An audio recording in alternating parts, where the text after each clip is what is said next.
Semoga yang subscribe diberikan rezeki melimpah dari jalan tak terduga. Dan yang like komen, dimudahkan jalannya menuju surga di hari akhir nanti. Siapa yang tak mendengar nama Qorun? Qorun adalah seorang sosok kaya raya di zaman Nabi Musa, tapi namanya melegenda hingga sekarang. Kisahnya diabadikan dalam Al-Quran, bahkan menjadi peribahasa atau ungkapan di masyarakat guna menggambarkan seseorang yang mirip dengan tabiatnya atau menisbatkan harta yang ditemukan terpendam dalam tanah sebagai harta Qorun.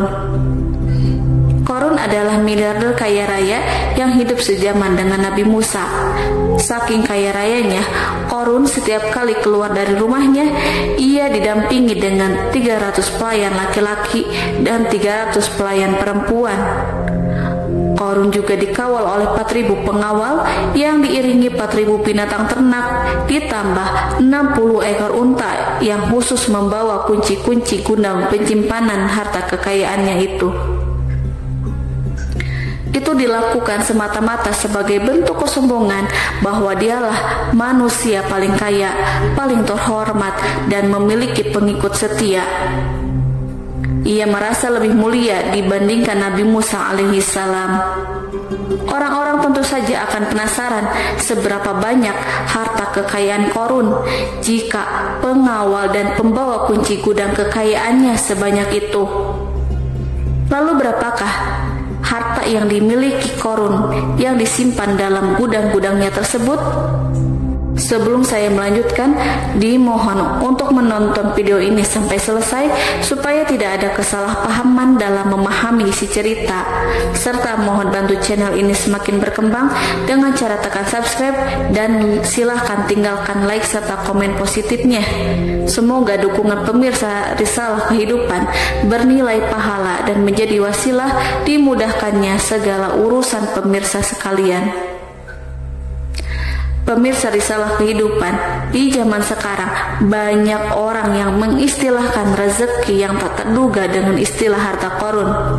Lalu dari manakah sumber harta kekayaan Qorun yang sangat luar biasa itu? Serta di manakah Qorun dan hartanya ditenggelamkan? Siapakah Qorun dan bagaimana kisahnya dengan Nabi Musa? Qorun merupakan kaum Nabi Musa alaihissalam. Disebutkan oleh Ibnu Jurayj, nama lengkap Qorun adalah Qorun ibnu Yashar, ibnu Qahis, ibnu Lawi, ibnu Yakub. Ia merupakan putra paman atau sepupu Nabi Musa alaihissalam. Pasalnya, Nabi Musa alaihissalam sendiri adalah putra Imron, sedangkan Imron adalah putra Qahis. Dengan kata lain, Qorun masih satu kakek dengan Nabi Musa alaihissalam, yakni kakek Qahis. Ia adalah umat Nabi Musa yang taat. Tidak hanya memiliki banyak harta, Qorun juga termasuk orang yang cerdas dan berilmu. Ia menguasai ilmu duniawi dan ilmu ukhrawi, dan tercatat bahwa Qorun adalah ahli di bidang kimia. Dirinya tercatat sebagai ahli kitab Taurat setelah Nabi Musa. Kepandaian Qorun dalam ilmu agama membuat dirinya sering disebut dengan ilmu nawir atau orang yang memberi cahaya dan penerangan. Suaranya terkenal merdu dalam membaca kitab Taurat. Selain itu, Qorun juga lihai dalam berbisnis. Ia mengetahui trik investasi yang menguntungkan serta jalur perdagangan internasional yang strategis di zamannya. Kekayaan Qorun begitu banyak sebagaimana tercatat dalam surat Al-Qasas ayat 76. Sesungguhnya Qorun termasuk kaum Musa, tetapi dia berlaku aniaya terhadap mereka. Kami telah menganugerahkan kepadanya pembendaharaan harta yang kunci-kuncinya sungguh berat dipikul oleh sejumlah orang-orang yang kuat. Dalam riwayat Khaisamah disebutkan, untuk mengangkut kunci gudang kekayaan Qorun dibutuhkan 60 bigol atau sejenis kuda kecil. Ukuran kuncinya sebesar jari, bahannya terbuat dari kulit dan setiap kunci digunakan untuk satu gudang. Maka keluarlah Qorun kepada kaumnya dalam kemegahannya.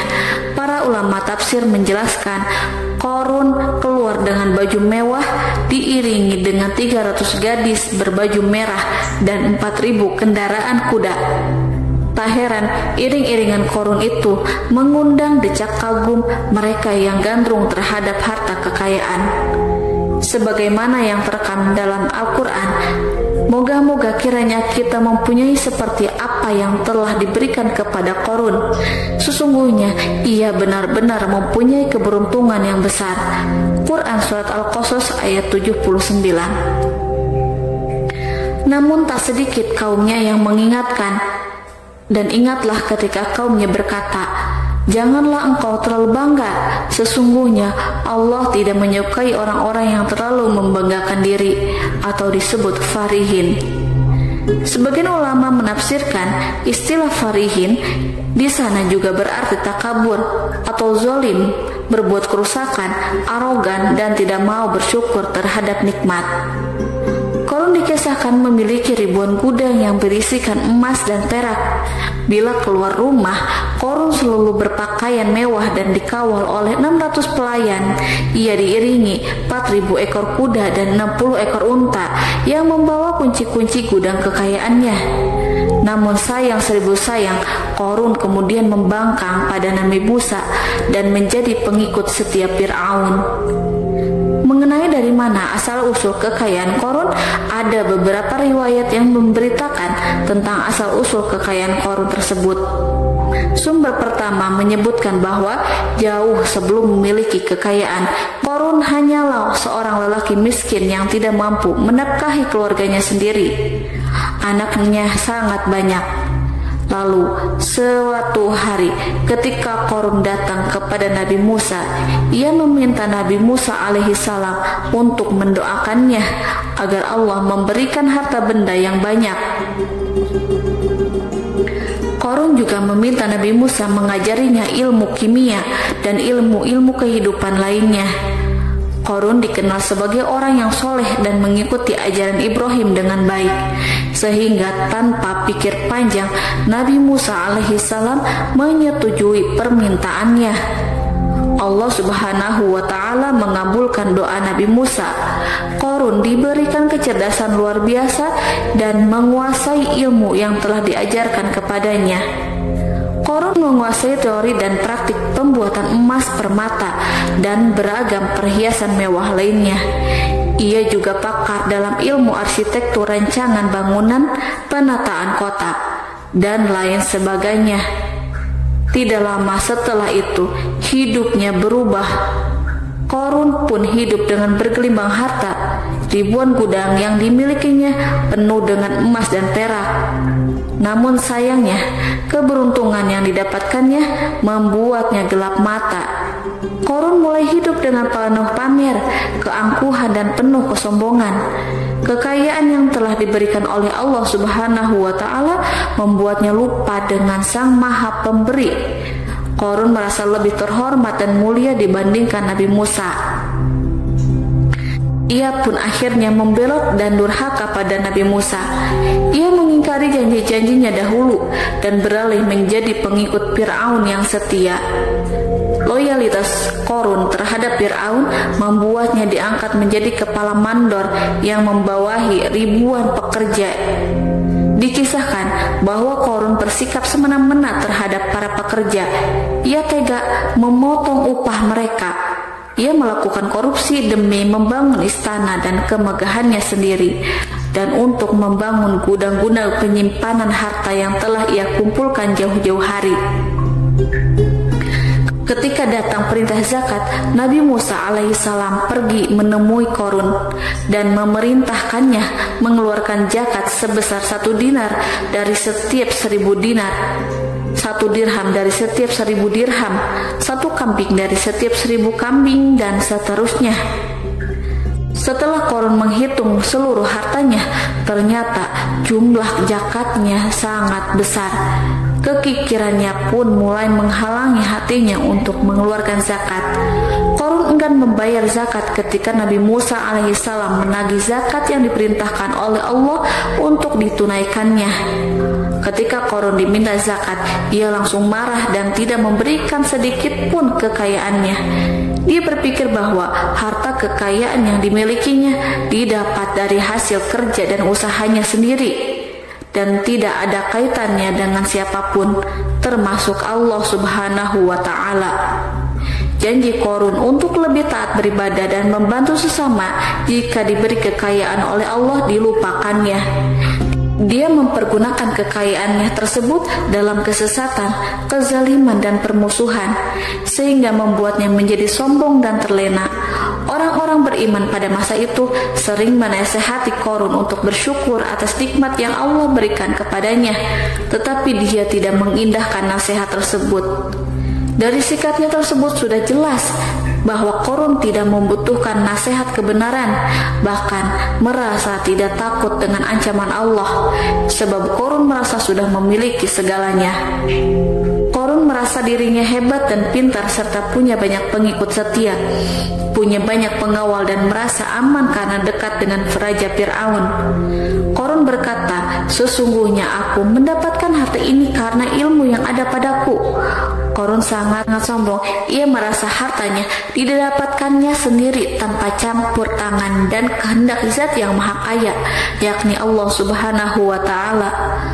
Apakah Qarun lupa ataukah ia tidak tahu bahwa Allah telah membinasakan orang-orang sombong sebelumnya, yang bahkan lebih kuat darinya, yang lebih kaya darinya, yang lebih banyak pengawalannya, lebih kokoh dan tak terkalahkan dibanding dirinya? Karena terdorong sifat kikir dan angkuh, maka Qarun membuat rencana untuk melakukan tipu daya agar dia terlepas dari kewajiban membayar zakat. Dia ingin menjatuhkan nama baik dan citra baik Nabi Musa alaihissalam. Kemudian dia mengumpulkan tokoh-tokoh konglomerat Bani Israel.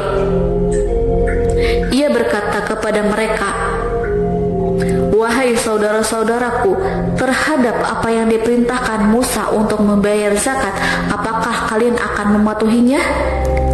Sekarang dia hendak mengambil harta yang ada di tangan kalian, maka pikirkanlah suatu cara untuk menghindari perintahnya." Para pembesar-pembesar yang dipanggil kemudian menjawab, "Wahai paduka Qarun, engkau lebih besar daripada kami. Kami akan melakukan apapun yang kau inginkan." Qarun pun berkata, "Datangkanlah kepadaku wanita cantik. Aku akan memberinya hadiah besar jika ia berhasil menggoda dan memfitnah Nabi Musa." Ketika wanita cantik yang diinginkan datang, Qarun memberikan kepadanya uang muka sebagai jaminan. Ia akan membayarkan seluruh yang dijanjikan ketika berhasil menjalankan misinya. Bukan hanya itu, Qarun pun berjanji akan menjadikan wanita ini sebagai istrinya. Dan keesokan harinya, Qarun mengumpulkan Bani Israel. Setelah itu, Qarun menghadap kepada Nabi Musa seraya berkata, "Orang-orang menanti kedatangan Anda, sampaikanlah saran dan nasihat kepada mereka." Nabi Musa kemudian keluar dari rumahnya. Ia mulai menyampaikan nasihat pada umatnya. Di antara nasihatnya, beliau berkata, "Barang siapa yang mencuri, aku akan memotong tangannya. Barang siapa yang memfitnah, aku akan mencambuknya sebanyak 70 kali. Barang siapa yang tidak mempunyai istri dan dia berbuat zina, maka aku akan mencambuknya sebanyak 70 kali. Adapun barang siapa yang memiliki istri dan dia berbuat zina, aku akan rajam dia sampai mati." Qarun kemudian berkata, "Apakah ini juga berlaku untuk Anda jika Anda sendiri yang berbuat zina? Apakah Anda akan menerima hukumannya?" Kemudian Nabi Musa menjawab, "Ya, meskipun saya sendiri yang melakukannya." Maka kemudian Qarun memanggil wanita yang telah dibayarnya. Wanita itu berdiri di depan Nabi Musa dan Bani Israel yang telah berkumpul. Dia mengaku sedang hamil karena telah berhubungan badan dengan Nabi Musa. Maka marahlah Nabi Musa atas fitnah kejam yang diarahkan kepadanya. Kemudian Nabi Musa melakukan sholat 2 rakaat, lalu mendatangi wanita itu dan menyumpahnya agar mengatakan siapa yang menyuruhnya. Wanita itu menjadi ketakutan. Ia gemetar di depan Nabi Musa dan dia mengaku bahwa yang menyuruhnya adalah Qarun. Lalu wanita itu bertaubat dan meminta maaf kepada Nabi Musa. Seketika Nabi Musa bersujud seraya berdoa kepada Allah untuk menimpakan azab kepada Qarun. Allah memberi wahyu kepada Nabi Musa bahwa bumi telah dijadikan tunduk kepada perintah Nabi Musa. Kemudian Nabi Musa berkata kepada bumi, "Wahai bumi, telanlah Qarun beserta kekayaannya, habiskanlah semua." Kala itu Allah menurunkan wahyu kepada Nabi Musa alaihissalam untuk memerintah bumi apapun yang diinginkannya. Begitu Nabi Musa alaihissalam datang dengan wajah sangat marah, barulah Qarun merajuk, "Wahai Musa, sayangilah aku." Sementara Nabi Musa alaihissalam tak bergeming. Beliau lantas berkata pada bumi, "Wahai bumi, ambillah mereka." Seketika rumah Qarun mulai bergetar. Qarun dan antek-anteknya mulai dibenamkan hingga bagian lututnya. Rumahnya ikut turun sedalam lutut. Qarun kembali merajuk, "Sayangilah aku Musa." Rumahnya kembali berguncang. Kini Qarun dan kawan-kawannya kembali terbenam hingga bagian pusar.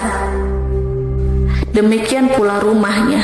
Qarun terus merajuk, "Wahai Musa, sayangilah aku." Sementara Nabi Musa alaihissalam kembali meminta bumi, "Wahai bumi, ambillah mereka." Rumah Qarun berguncang lagi, sementara Qarun dan kawan-kawannya terus terbenam hingga bagian tenggorokannya. Demikian pula rumahnya. Qarun lagi-lagi menjerit, "Wahai Musa, sayangilah aku." Namun Nabi Musa alaihissalam tak bergeming. Beliau terus meminta bumi menelannya, hingga akhirnya Qarun dan kawan-kawannya hilang seluruhnya di telan bumi. Tak lama setelah itu Allah pun berkata, "Wahai Musa, apa yang membuatmu bersikap demikian? Padahal demi kemuliaanku, andai dia Qarun berdoa kepadaku, niscaya aku akan rahmati. Maka kami benamkan dia beserta rumahnya ke dalam bumi, maka tidak ada baginya satu golongan pun yang akan menolongnya selain Allah, dan dia tidak termasuk orang-orang yang dapat membela diri." Quran Surat Al-Qasas ayat 81. Lalu di manakah lokasi ditenggelamkannya Qarun beserta harta bendanya? Konon berdasarkan kepercayaan beberapa masyarakat setempat, Qarun ditenggelamkan di sekitar sungai atau danau Moris yang terletak di kota Fayum, negara Mesir. Qarun konon mendirikan istana dan di tempat itu pula ia ditenggelamkan. Dahulu Qarun berkeinginan membangun sebuah istana, namun tidak diizinkan oleh Fir'aun jika istana itu dibangun di samping istana Fir'aun. Terlebih Qarun juga tidak ingin membangun istana di tengah pemukiman Bani Israel yang terletak di tanah Jasan. Fir'aun pun memberikan tanah di wilayah Fayum. Kemudian di tepi sungai Fayum inilah Qarun membangun istananya yang megah dan di dalamnya membangun Al-Kunuz atau gudang penyimpanan harta berisi emas dan perak. Salah satu bukti arkeologis yang dapat dijumpai di lokasi tersebut adalah runtuhan bangunan yang diduga sebagai tempat tinggal Qarun yang berjarak sekitar 2 km dari Danau Qarun. Menurut beberapa sumber, bangunan yang masih berdiri kokoh tersebut adalah benteng yang dibangun oleh Qarun. Namun, ada juga yang mengatakan bahwa bangunan tersebut adalah tempat tinggalnya. Wallahu a'lam bishawab.